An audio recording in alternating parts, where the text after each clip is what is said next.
آج تک کی کیا صورتحال ہے؟ آئی ایم ایف کی تسلی ہو رہی ہے گویا کہ جیسا آئی ایم ایف کہہ رہا ہے ہم اس پہ عمل درآمد کر رہے ہیں؟ دیکھیں، بنیادی طور پہ جو پاکستان ہے اس کو ایک ایسا بجٹ پیش کرنا ہے کہ جو بجٹ آئی ایم ایف کے پروگرام کے الائنڈ ہو. یعنی الائنڈ سے مراد یہ ہے کہ آئی ایم ایف کی آپ کو پتہ ہے پرسکرپشن کے tight monetary and tight fiscal policy.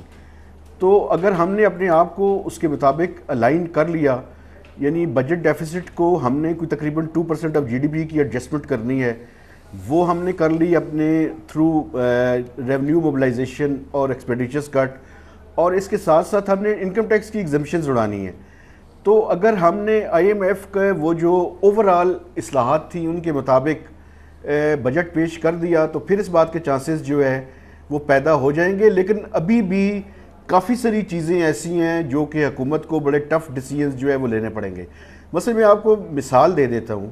ایک طرف تو ٹیکسیشن کا ایشو ہے، دوسری طرف پیٹرولیم لیوی کا ایشو ہے.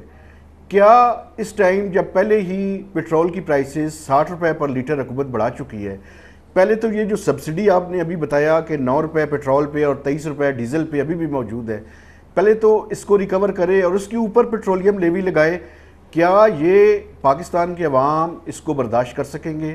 لیکن آئی ایم ایف بیسیکلی یہ کہہ رہا ہے کہ آپ کے چونکہ سلپیجز بڑی زیادہ ہیں تو آپ کو یہ سارے اقدامات جو ہے وہ کرنے پڑیں گے. تو ایک ٹف بجٹ جس میں نمبر کرنچنگ بھی کرنی ہے اور اس کے ساتھ ساتھ یہ بھی بتانا ہے آئی ایم ایف کو کہ ان کے جو پروگرام کے ہم نے چیزیں طے کی ہوئی تھیں اس کے الائنڈ جو ہے وہ ہم بجٹ بنا رہے ہیں اور اس بجٹ کی اپروول بھی کروانی ہے. بالکل الائنڈ، یعنی کہ اس کی مطابقت، اس کے ساتھ مطابقت ہماری ہو جائے. اور عام الفاظ میں ہم یہ کہہ سکتے ہیں کہ ایک آفت ہے جو پاکستان کے عوام پر اور یہاں کے کاروبار پر ڈالنا ہے.